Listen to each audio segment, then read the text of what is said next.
교통생활 상식을 높이는 시간 한정현 교수의 교통안전 상식.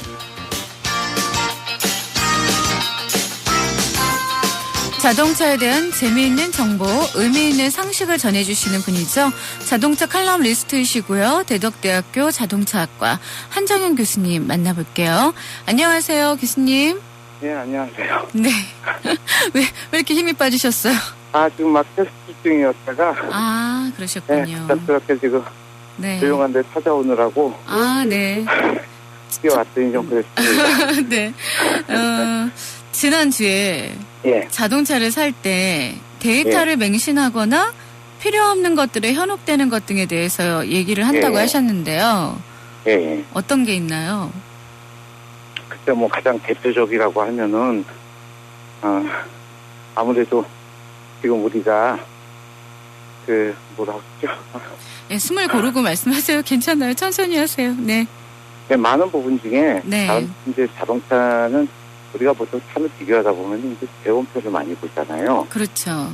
네, 제원표를 많이 보게 되는데 제원표에 보면 많은 숫자들이 있습니다. 네.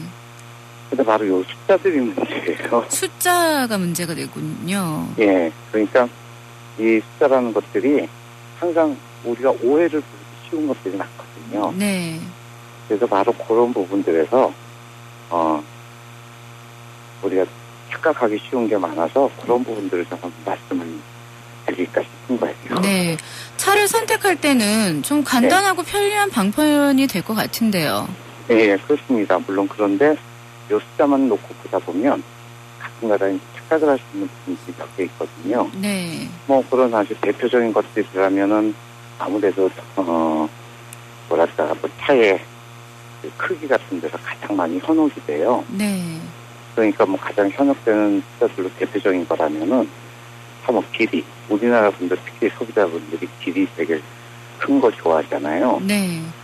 그런데 이게 예를 들어서 A라는 차랑 B라는 차 비교해 보니까 A라는 차가 20mm가 더 길어. 굉장히 커 보이긴 하지만 실제로 자동차라는 게 보통 다 5m 가까이 되잖아요. 네.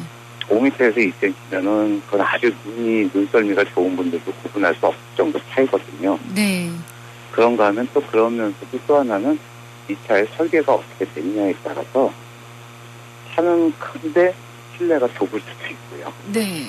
이제 또 아니면은 실내가 좁은 만큼 또 꼭 나쁜 것만도 아닌 것도 있어요. 네. 어떻든 뭐 일반적으로 보면 국산차하고 수입차를 비교하면 우리나라 차들이 실내 공간을 아주 잘 뽑는 데는 아주 재능이 많습니다. 그래서 같은 사이즈 차라는 국산차가 훨씬 더 넓은 공간이 더 있는 경우가 많아요. 네. 그럼 어떤 수치를 참고해야 하나요?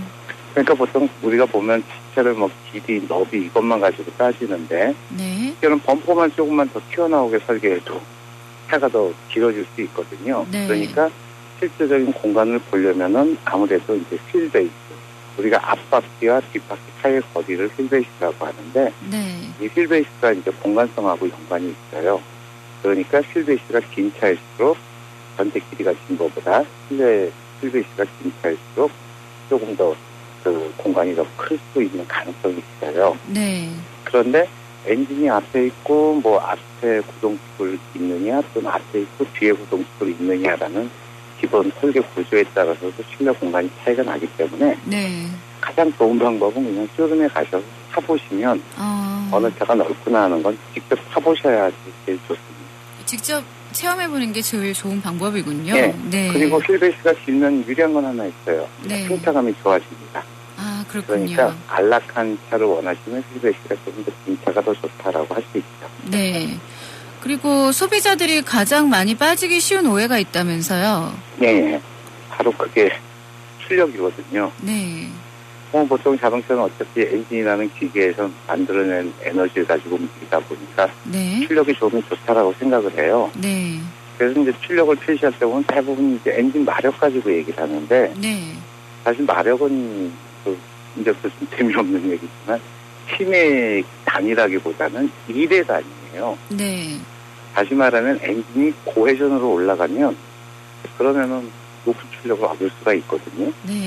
그러니까 레이싱카라든가 이런 차들 보면 뭐 심한 경우는 1분에 10,000번 이상 돌아가는 그런 엔진들을 씁니다. 네. 그러면 출력이 같은 배기량이 굉장히 높아져요. 네. 근데 우리가 실제 운전하다 보면 거의 3,000rpm 이상 쓸 일이 거의 없거든요. 네. 보통 뭐 2,000rpm 내외에서 조작을 하기 때문에 그 이상에서 나오는 높은 출력, 뭐 6,000rpm에서 몇 마력 나온다, 이건 사실은 별 의미가 없습니다. 네. 근데 너무 복잡한 것 같은데, 한마디로 차를 비교할 때 단순히 몇 마력이라도 더 높은 차가 그 더 좋은 차, 혹은 더 잘 달리는 차가 아닐 수 있다는 얘기인가요? 네, 맞습니다.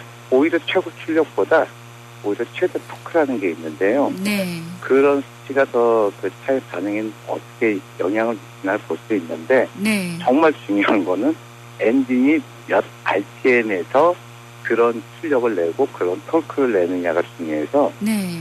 그냥 일반적으로 편하게 생각하시면 어떤 차는 2,500rpm에서 최대 출력과 토크가 나옵니다. 그러면 그 나오는 시점, 몇 RPM이냐, 그 숫자가 낮을수록 운전하기가 편한 차 같습니다. 네. 그 무게의 경우는 어떤가요? 네, 뭐 공학적으로는 가벼운 쪽이 좋아요. 뭐 아무래도 가벼우면 상대적으로 엔진에 부담이 없기 때문에 운동성능도 좋아지고 경제성에도 유리하거든요. 네. 그런데 사실은 같은 소재로 만들어진 차, 같은 뭐 예를 들어 강판으로 만들어진 차고 이런 차가 무게가 가볍다는 얘기는 어떤 면에서는 구조적으로 부실하게 만들었다는 얘기도 돼요. 아, 그렇군요. 네.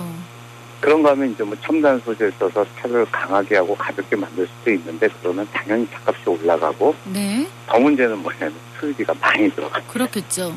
그럼 그 밖에 또 어떤 착각들이 있어요? 대표적인 이제 배기량하고 연비 관계인데요. 네. 우리나라가 이제 자동차 세대가 이제 배기량 단위로 막배기다 보니까 무조건 배기량이 크면 기름도 많이 먹는 줄 알고 있어요. 거의 다들 그렇게 생각하지 않을까요?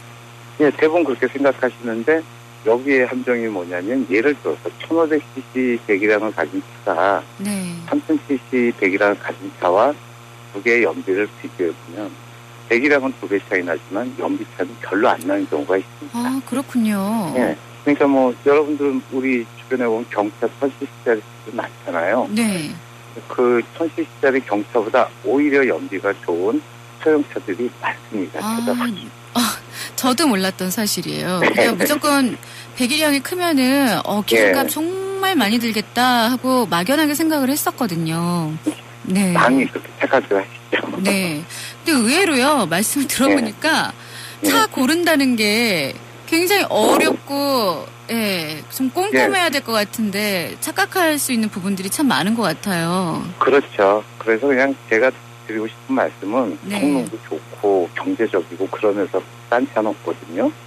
그러니까 하나를 포기해야 된다는 이야기인가요? 그렇죠. 그러니까 어떤 차는 경제적이면 성능이 떨어질 수도 있고 또는 안락성이 떨어질 수도 있고, 결론적으로는 그 소비자 입장에서는 자기의 용도에 딱 맞는 차, 자기의 경제 수준에 맞는 차를 선택하는 게 제일 좋은 방법인 것 같아요. 네, 그리고 충동 구매하지 말고요.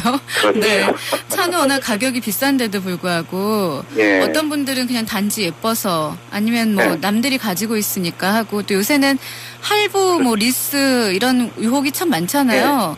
그런 유혹이 많죠. 네, 그래서 경제 상황 고려하지 않고 또 차량 구매했다가 낭패를 보는 분들이 주변에 정말 많은 것 같더라고요. 네, 맞습니다. 네. 좋은 차보다 내게 맞는 차를 고르는 것이 뭐 스마트 컨슈밍인 듯 싶은데요. 오늘도 좋은 정보 고맙고요. 내일 다시 뵐게요. 네, 내일 뵙겠습니다. 네, 감사합니다. 지금까지 대덕대학교 자동차학과 한정현 교수였습니다.